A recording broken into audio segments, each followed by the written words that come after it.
Hello दोस्तों, मैं संदीप चौधरी आप सभी का फ्यूचर क्लासेस में स्वागत करता हूं। आज हम बिल्कुल एक जनरल चीज़ें लेके आ रहे हैं आपके सामने, जो आजकल आप देख रहे हैं कि यूट्यूब पर ट्रेंड कर रहा है हैशटैग बेरोज़गार। जितने भी यूट्यूबर्स हैं या जितने भी टीचर्स हैं आपके, उन्होंने एक जो हैशटैग बेरोज़गार का जो टाइटल चल रहा है उसमें है क्या, उसमें है कि जितनी भी एनटीपीसी की वैकेंसीज रुकी हुई हैं या आपकी एसएससी की वैकेंसीज रुकी हुई हैं जो गवर्नमेंट सरकार पूरी नहीं करा पा रही है। आप यूपी में भी देख सकते हो, जो आपका जेल वार्डर का एग्ज़ाम भी नहीं हुआ, जिसकी भर्ती 2 से 3 साल पहले निकाली गई थी, और एक 2016 में भी भर्ती निकाली गई थी अखिलेश गवर्नमेंट के द्वारा, और उस भर्ती को भी कैंसिल कर दिया गया था किसकी, भाजपा सरकार के द्वारा। फिर वो वैकेंसी दोबारा निकाली गई थी जेल वार्डन की 2018 में, उसका भी एग्ज़ाम अभी तक नहीं हो पाया है। चलिए अब देखते हैं कि आपकी जो वैकेंसी थी टीचर्स 69,500 की, जो यूपी में टीचरों की वैकेंसी थी 2018 वाली, उसकी काउंसलिंग भी हो चुकी थी, लेकिन उसमें गवर्नमेंट ने उसमें भी अड़ंगा अड़ा दिया है। वो भी भर्ती एक तरीके से रिजेक्शन बोर्ड में जा चुकी है। अब पता नहीं वो होगी कब होगी, उसके कोई भी टाइम नहीं है। 2 साल उस भर्ती को हो चुके हैं, अब तक वे बच्चे, वे स्टूडेंट्स जो उस भर्ती में सफल हुए थे, वे अपनी जॉब पर होते, एक अच्छी अपनी उनकी जॉब लग चुकी थी। ऐसे ही आप देख रहे हैं यूपी एसआई की 2016 की वैकेंसी थी, उसकी ट्रेनिंग भी हो चुकी है। आज उनकी कंप्लीट ट्रेनिंग है, जैसे अगले दिन उनकी पीओपी पासिंग आउट परेड होने वाली थी, लेकिन उन्हें भी घर भेज दिया गया है। उनकी भी बीच में ही पीओपी रोक दी गई है, उनकी भी नौकरी रोक दी गई। अब ये देखिए 2016 की वैकेंसी 2020 तक पूरी नहीं हो पाई है। उसमें ऐसा क्या कारण है कि गवर्नमेंट इन भर्तियों को पूरी नहीं कर पा रही है? मेन मोटिव है इन गवर्नमेंट का, सिर्फ एक मुद्दा है, अपना चुनाव बनाना, आपस में हिंदू मुस्लिम करना, इन्हें लड़ाना, और कुछ भी मुद्दा नहीं है। ठीक है, जब चुनाव आते हैं तो ये कहते हैं कि हम वैकेंसी निकाल देंगे, ये कर देंगे, वो कर देंगे। हमें वैकेंसी नहीं चाहिए, हमें वे वैकेंसी पूरी कर दीजिए जो आप पहले निकाल चुके हो। अभी आप देख रहे हैं कि लॉकडाउन में सभी चीज़ें खुली हुई हैं। लॉकडाउन में आपने मॉल भी खोल दिए हैं, मार्केटें भी खोल दी हैं, आपने क्या नाम है, ये जो शराब के, देसी शराब के या इंग्लिश शराब के जो ठेके हैं, आपने वे भी खोल दिए हैं। भीड़ वहाँ पर भी लग रही है, भीड़ मार्केट में भी लग रही है, भीड़ सभी जगह लग रही है, लेकिन स्टूडेंट्स को पढ़ना ना चले जाए, स्टूडेंट्स पढ़ना लें, स्टूडेंट्स कोचिंग सेंटर में ना चले जाएं, स्टूडेंट्स इंस्टीट्यूट में ना चले जाएं, स्टूडेंट्स कॉलेज में ना चले जाएं, क्योंकि वे पढ़ेंगे, वे वहाँ पर देखेंगे तो वे हल्ला बोल करेंगे कि हमें नौकरी दो, हमारे एग्ज़ाम कराओ। ऐसा बंदोबस्त कर दिया है कि ना तो उनके एग्ज़ाम हो रहे हैं। आप देख रहे हो कि 2019 के बैच के जो बीटीसी के स्टूडेंट हैं, डीएलएड के स्टूडेंट हैं, जिनकी 23 मार्च से परीक्षा होने वाली थी फर्स्ट सेमेस्टर की, उनकी परीक्षा रोक दी गई। थर्ड सेमेस्टर वालों की परीक्षा रोक दी गई। अब आप देख रहे हैं अगस्त भी खत्म हो गया है, सितंबर चल गया है, लेकिन उनकी परीक्षा नहीं हो पाई है। अगर परीक्षा आप नहीं करा पा रहे हो तो आप उन्हें प्रमोट कीजिए। आप उनका जीवन क्यों खराब कर रहे हैं? आप उनका 1 साल क्यों बर्बाद कर रहे हैं? प्रमोट नहीं कर रहे हैं तो आप उनका एग्जाम कराइए। आप जेई का एग्जाम करा सकते हैं, आप जेई का एग्जाम क्यों करा रहे हैं? आप नेट का एग्जाम क्यों करा रहे हैं? उसे बंद कीजिए।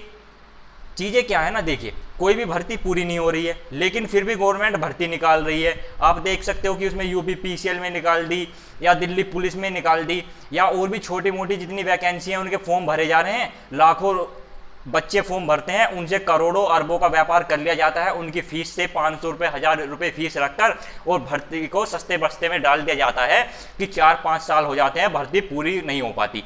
जब इलेक्शन आते हैं एक मुद्दा बन जाता है कि हम भर्ती करेंगे, हम इतने पद निकालेंगे, हमने ये कर दिया, हमने वो कर दिया।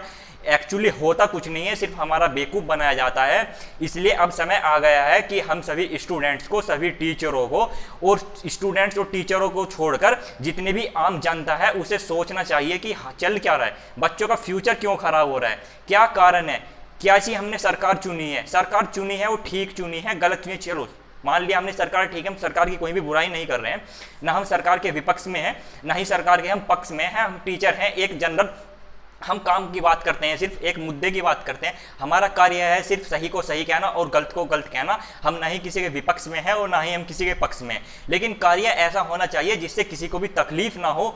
उससे पूछिए, बच्चे से, उस बच्चों से पूछिए जिसका नंबर आया हुआ है और वो 2 साल से घर पे रुका हुआ है, किस कारण कि मेरा नंबर आया है, मेरा सिलेक्शन हुआ है, लेकिन उसे ये नहीं पता कि उसकी ज्वाइनिंग कब होगी, उसकी ज्वाइनिंग होगी भी या नहीं होगी। उसके चक्कर में वो दूसरी जॉब छोड़ देता है, वहाँ नहीं जा पाता कि नहीं मैं तो एक यूपी पुलिस में आ गया है, मेरा नंबर टीचिंग में आ गया है, मैं कहीं और नहीं करूँगा।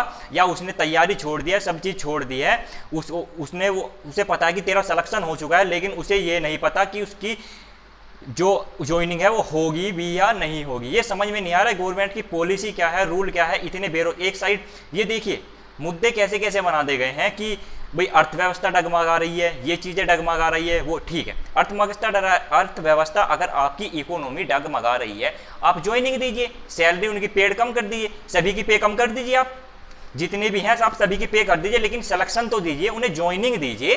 आप उनका जो वेतन है वो 6 महीने बाद दे देना, लेकिन उन्हें गारंटी तो मिले कि भाई आपकी जॉब लग चुकी है और आपकी वेतन है, चलो अब नहीं आ रहा, चलो 6 महीने बाद आ जाएगा। और ऐसी भी बात नहीं है कि इकोनॉमी इतनी खराब है, सभी चीज़ चल रही है, मार्केट चल रही है और टैक्स वसूला जा रहा है, हर चीज़ से इनकम हो रही है।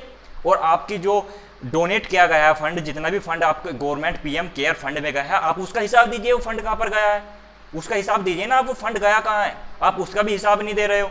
एक साइड कह रहे हो कि हम बात, अब ये कोरोना को देख लीजिए आप, जब से कोरोना है हमने एक चीज आप सभी ने सीखी है कि इस धरती पर ना हथियार कुछ कर सकते हैं, ठीक है, सुख सुविधाएं कुछ नहीं कर सकती हैं, कर सकती हैं तो आपका शिक्षा कर सकती है, आपके डॉक्टर्स कर सकते हैं, आपकी मेडिकल स्टाफ कर सकता है। सबसे ज़रूरी है हमारे लिए शिक्षा, एक एजुकेटेड होना, एक अच्छे अस्पताल होना, एक अच्छे डॉक्टर का होना। और अच्छे डॉक्टर तब होंगे जब एक अच्छा पढ़ा लिखा इंसान जो अच्छे से पढ़ पाएगा वो फिर अच्छे से डॉक्टर बन पाएगा, और डॉक्टर बनने के बाद वो अस्पताल में ट्रीटमेंट कर पाएगा, एक अच्छा अस्पताल बनेगा। क्या बम बारूद गोले और मिसाइलें खरीदने से क्या हमारा देश इतना ऊपर चला जाएगा कि हम सब पे राज कर लेंगे? क्या कर लेंगे? मुझसे कुछ बेनिफिट नहीं होने वाला है मेरे हिसाब से। तो आदमी की इंसानियत की सोच होनी चाहिए कि, और सरकार की भी मानसिकता ऐसी होनी चाहिए कि अपनी एजुकेशन पावर को इतनी अच्छी मजबूत तरीके से करें, अपनी एजुकेशन अच्छी हो, वहाँ की बेरोजगारी कम हो। अगर बेरोजगारी कम होगी तो वहाँ की इकोनॉमिक एक तरीके से ऑटोमेटिक ग्रोथ करने लगेगी, पढ़े लिखे इंसान होंगे, सही तरीके से व्यवहार होगा, सही तरीके से काम करेंगे, आपकी इकोनॉमी बहुत अच्छी होगी, एजुकेशन फील्ड बहुत अच्छा होगा आपका, और आपकी मेडिकल लाइन बहुत अच्छी होंगी, टेक्निकल चीज़ें बहुत अच्छी होंगी। लेकिन ध्यान आपका सिर्फ भटकाया जा रहा है। अब मुद्दा बना दिया जाएगा चाइना का मुद्दा, पहले गलवान का मुद्दा चल रहा था, अब फिर चाइना का मुद्दा मीडिया में उठना शुरू हो गया है पिछले 2 दिनों से। अब आने वाले टाइम में फिर पाकिस्तान से उठना शुरू हो जाएगा, फिर नेपाल से उठना शुरू हो जाएगा। आपका मन भटकाते हैं। मीडिया बिल्कुल जो है ये बिकाऊ है, बिल्कुल एक तरीके से मैं कह सकता हूँ। ये कुछ नहीं कर रही है, ये वही दिखा रही है जो गवर्नमेंट कह रही है, ठीक है ना। तो आपको सिर्फ क्या करना है, आपको ना तो किसी सड़क पे उतरना है, ना किसी तरीके से करना है, आपको सिर्फ आपका एक हथियार है सोशल मीडिया, उस पर हैशटैग अपना बेरोजगार, हैशटैग बेरोजगार के नाम से, हैशटैग बेरोजगार एक टाइटल है, उससे आप शेयर कीजिए, फेसबुक पे कीजिए, व्हाट्सएप पे कीजिए, ट्विटर पे कीजिए, इंस्टाग्राम पे कीजिए, यूट्यूब पे कीजिए, ठीक है ना। तो आपका सिर्फ एक हथियार है, वो है सोशल मीडिया। आपको सड़क पे नहीं उतरना है, कोरोना चल रहा है और उसमें गवर्नमेंट का आदेश है कि आप सड़क पे कोई भी आप आमरण अनशन नहीं कर सकते हैं, आप किसी भी तरह का विद्रोह नहीं कर सकते हैं, ठीक है। आपको नहीं ऐसा करना है, गवर्नमेंट के अगेंस्ट आपको नहीं जाना है, सरकार के अगेंस्ट आपको नहीं जाना है, आपको कानून के दायरे में रहते हुए अपने काम करने हैं, संविधान के दायरे में रहते हुए काम करने हैं, और बिल्कुल सरल तरीके से करने हैं। और आपको हमारा साथ देना है, और हम आपके साथ हैं, जितना भी हो सकेगा हम करेंगे, हम जुड़ेंगे, और हम एक तरीके से इसे सोशल मीडिया का जो हमारा हथियार है, इंस्टाग्राम, ट्विटर और फेसबुक, आपकी यूट्यूब, उस पर फैला दीजिए हैशटैग बेरोजगार, ठीक है। सपोर्ट कीजिए, सभी सपोर्ट कीजिए, वीडियो को लाइक कीजिए, शेयर कीजिए, सब्सक्राइब कीजिए, और सभी तक पहुंचाइए कि घर घर तक पहुंच जाना चाहिए कि हमारे देश में चल क्या रहा है, ठीक है। तो आज के लिए मैं इतना ही एक सेशन रखना चाहता हूं। ये स्पेशल मैंने आज के लिए एक सेशन बनाया है सभी के लिए। हम सभी टीचर्स के साथ हैं, जितने यूट्यूबर्स हैं हम उन्हीं के सबके साथ हैं, हम सभी चिल्ड्रन, सभी स्टूडेंट्स के साथ हैं, हम सभी के साथ हैं। हमारा देश एक है और हम इसके खिलाफ लड़ेंगे, और सरल तरीके से और संविधान और कानून के दायरे में रहते हुए लड़ेंगे, ठीक है। चलिए दोस्तों, लाइक शेयर सब्सक्राइब करते रहिए ताकि सभी तक ये इन्फॉर्मेशन पहुंचती रहे।